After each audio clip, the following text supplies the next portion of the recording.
పోతా ఉంటే ఈయన ఏం చేస్తున్నాడు? మోడీ అడ్డం పడ్డా మేము తెచ్చినామమ్మా కొన్నిటిని, లైక్ ఫేస్బుక్. ఆయన ఇంటర్నేషనల్ లాబీస్లను పెట్టి చాలా ప్రయత్నం చేసిండు అహ్మదాబాద్ తీసుకుపోదామని. మేము అంతకన్నా పై ఎత్తుగడ వేసి దాన్ని ఇక్కడ తెచ్చినాం. మోడీని తట్టుకొని మేము ఒక 4-5 పరిశ్రమలు పెద్ద పెద్ద తెచ్చినాం ఇక్కడికి. సార్ ఇక్కడ సార్ మీరు మొన్న మెదక్లో మాట్లాడుతూ టైం కాగలే సుమా, మళ్ళీ ఈసీ నిషేధం మళ్ళీ అదో కథగా చెప్పండి. సార్ ఇక్కడ సార్ మీరు మొన్న మెదక్లో మాట్లాడుతూ అసెంబ్లీలో చెల్లని రూపాయి పార్లమెంట్లో ఎట్లా చెల్లుతుంది అన్నారు. సో మన పార్టీ నుంచి కూడా కొప్పులీశ్వర్, ఆర్ఎస్ ప్రవీణ్ కుమార్, బాజిరెడ్డి ఇట్లాంటి వాళ్ళందరూ అసెంబ్లీ ఎన్నికల్లో ఓడిపోయారు. వాళ్ళు ఇప్పుడు ఎట్లా చెల్లుతారు? కరెక్ట్ క్వశ్చన్ మంచిగా అడిగిన మీరు. అది నేను మెదక్కు సంబంధించి అడిగిన. మీరు అడిగిన కానీ ఆర్ఎస్ ప్రవీణ్ మా పార్టీ నుంచి ఓడిపోలేదు, కొప్పులీశ్వర్ మాత్రం మా పార్టీ నుంచి ఓడిపోయిండు. చెల్లిచ్చేది చెల్లి అంది ప్రజలు చెప్తారు, నేను చెప్పాల్సింది నేను ప్రజలకు చెప్పిన. సార్ రైతు బంధు విషయంలో కేటీఆర్ గారు ఈ మధ్యలో చెప్పారు, ఎక్కువ ఎకరాలు ఉన్న వాళ్ళకి ఇవ్వాలా లేదా అనేది కొంచెం సమీక్ష జరుగుతోంది అన్నటువంటి విషయం మీద కేటీఆర్ గారు ఆ మధ్యలో చెప్పారు. ఇప్పుడు వాళ్ళు కూడా 5 ఎకరాల లోపే ఇవ్వాలన్నటువంటి ఒక సూత్రప్రాయ నిర్ణయానికి వచ్చినట్టుగా తెలుస్తోంది. మీ అభిప్రాయం, మళ్ళీ ప్రభుత్వం అధికారంలోకి ఇప్పుడు ఆరో ఎకరం కూడా ఏమని ఏం చేసిండే? 6 ఎకరాల నుండి కోటీశ్వరుడా, 7 ఎకరాల నుండి కోటీశ్వరుడా?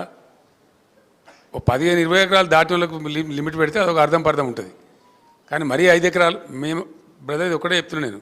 ఇక్కడ ఎకరాలు లిమిటు సీలింగు అనే దానికంటే నేనుగా I/1 దాని సృష్టికర్త నేనే, రైతు బంధు సృష్టికర్తను తెచ్చి ఇచ్చింది నేనే. ఆ రోజు తెలంగాణ ఏర్పడ్డ సమయంలో తెలంగాణ రైతాంగం చెట్టుకోడు గుట్టకోడు అయిపోయి గందరగోళం అయిపోయి డ్రై అయిపోయి చాలా బాధాకరంగా ఉండేది. ఒక కనీసం 10-15 ఏళ్ల పాటు రైతులను బ్రహ్మాండంగా సపోర్ట్ చేసి వాళ్ళకి ఫ్రీ పవర్ ఇచ్చి వాళ్ళకి లిఫ్ట్ చేసి వాటర్ తెచ్చిస్తే వాళ్ళు నిలదొక్కుంటారు. తెలంగాణ వ్యవసాయ రంగంలో లాభం జరుగుతుందని నేను పెట్టిన. And that agriculture sector of Telangana has contributed to the GSDP of Telangana by 18.36%. Telangana GSDPకి 18.36% కూర్చినటువంటి శాఖ వ్యవసాయ శాఖ, రైతాంగం. అగ్రికల్చర్ సెక్టర్ నుండి GSDPకి వచ్చినటువంటి శాతం నేను చెప్పేది, విచ్ ఇస్ గ్రేట్. నేను అనుకున్న కళ నెరవేరింది.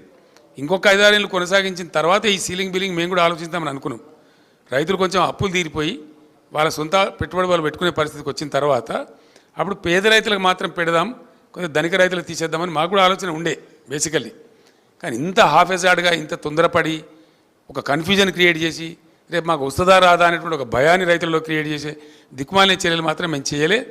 ఆ పని కాంగ్రెస్ చేసింది. ఆ వ్యవసాయ మంత్రి కూడా మాట్లాడిండు, అందరు మాట్లాడుతున్నారు. తప్పకుండా రైతుల ఆగ్రహాన్ని వాళ్ళు చూడబోతారు. Sir thank you so much. కేజ్రీవాల్కు బెయిల్ వచ్చింది, నీ 3వసారి అయిందే బాబు సార్. కేజ్రీవాల్కు బెయిల్ వచ్చింది, ఏం కావాలి నీకు? ఢిల్లీ సీఎంకు కేజ్రీవాల్కు బెయిల్ వచ్చింది. అదే కేసులో ఉన్న కవితకు మాత్రం బెయిల్ ప్రాసెస్ నడుస్తూ ఉంది కోర్టులో. సింపుల్ ఈజ్ ద ఇష్యూ అండి. ఢిల్లీ లిక్కర్ స్కామ్ అనేది నరేంద్ర మోడీ సృష్టించినటువంటి ఒక రాజకీయ కుంభకోణం.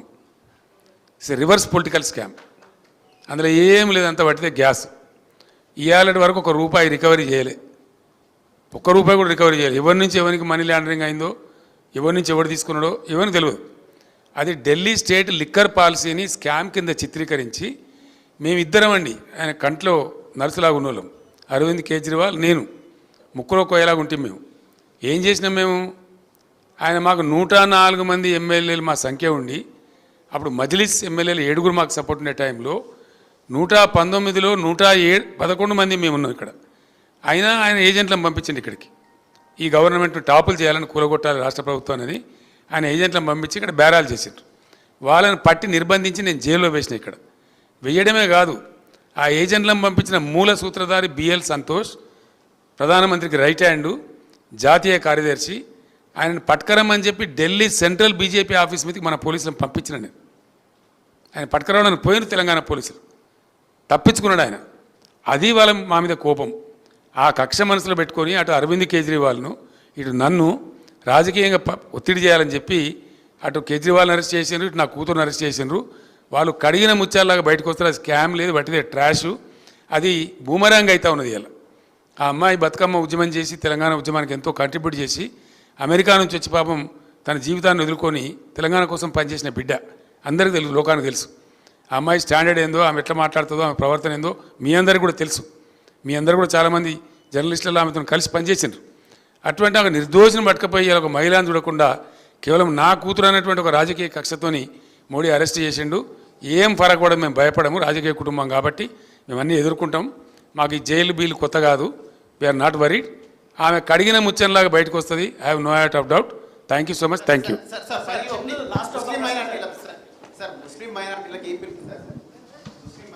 మైనార్టీ సోదరులకు నాది ఒకటే విజ్ఞప్తి. ఈ రాష్ట్రంలో మీరు భ్రమలో పడి కాంగ్రెస్ పార్టీకి ఓటేస్తే వాళ్ళు థర్డ్ ప్లేస్లో ఉన్నారు. అనవసరంగా బీజేపీ గెలిచే అవకాశం ఉంటుంది. మీకు బీఆర్ఎస్ సెక్యులర్ పార్టీ, బ్రహ్మాండమైన నీతి నిజాయితీ ఉన్న పార్టీ, మంచి పార్టీ, మిమ్మల్ని ఆదుకున్న పార్టీ, మైనార్టీ గురుకులాలు పెట్టిన పార్టీ, మీ బడ్జెట్ 12,000 కోట్లు పెట్టి ఖర్చు పెట్టిన పార్టీ. కాబట్టి బీఆర్ఎస్ని ఆదరించండి. బీఆర్ఎస్ సెక్యులర్ పార్టీగా ఉంటుంది. మీ సంక్షేమాన్ని కాపాడుతుంది, మీ రిజర్వేషన్లు కాపాడుతుంది, మీ హక్కుల కోసం పోరాడుతుంది. కాబట్టి బీఆర్ఎస్కే ఓటేసి బీఆర్ఎస్ని గెలిపించమని తెలంగాణ ముస్లిం బిడ్డలందరికీ కూడా నేను కోరుతా ఉన్నాను. మైనార్టీ సిఓఈ బ్రాంచెస్ అని ఏర్పాటు చేశారు సార్. మైనార్టీ స్కూల్ మైనార్టీ విద్యార్థులకు ఉన్నత విద్య కల్పించాలనేసి సిఓఈ బ్రాంచెస్ అంటే central of excellence and branches ఏర్పాటు చేశారు. అయితే దాంట్లో ఫ్యాకల్టీ లేదు, విద్యార్థులు లేరు అనే సాకుతో ఇప్పుడు బ్రాంచెస్ మొత్తం ఎత్తేస్తున్నారు. బ్రదర్, నేనేమంటున్నా అంటే మైనార్టీ విద్యార్థుల యొక్క మంచిని కోరి బీఆర్ఎస్ ప్రభుత్వం పెట్టిన స్కూళ్ళు కానీ మంచి కానీ ఎవరు చేయలే. బీఆర్ఎస్ ఇచ్చిన స్కాలర్షిప్స్ కూడా ఎవరు ఇవ్వలే. ఐఏఎస్ కోచింగ్ కానీ విదేశీ స్కాలర్షిప్ కానీ చాలా ఇచ్చినాం. టెమరిస్ పెట్టి ఒక రికార్డు నెలకొల్పినాం. ఇండియాలో ఎక్కడ లేవు, మేము పెట్టినాం. ఇవాళ ఈ కాంగ్రెస్ ప్రభుత్వం అందరినీ ముంచుతున్నట్టుగానే తీయగా మాట్లాడుతుంది తప్ప ఏం మంచి పని చెయ్యదు. వాళ్ళు ఎత్తేస్తారు గ్యారంటీగా. వాళ్ళకి అసలు ఇంట్రెస్ట్ లేదు మైనార్టీ అభివృద్ధి మీద. కాబట్టి బీఆర్ఎస్ఏ మీకు శ్రీరామ రక్ష. బీఆర్ఎస్ పార్టీని బలపరచండి. టెమరిస్ మేము యాజ్ టీజ్గా కొనసాగిస్తాం. Thank you.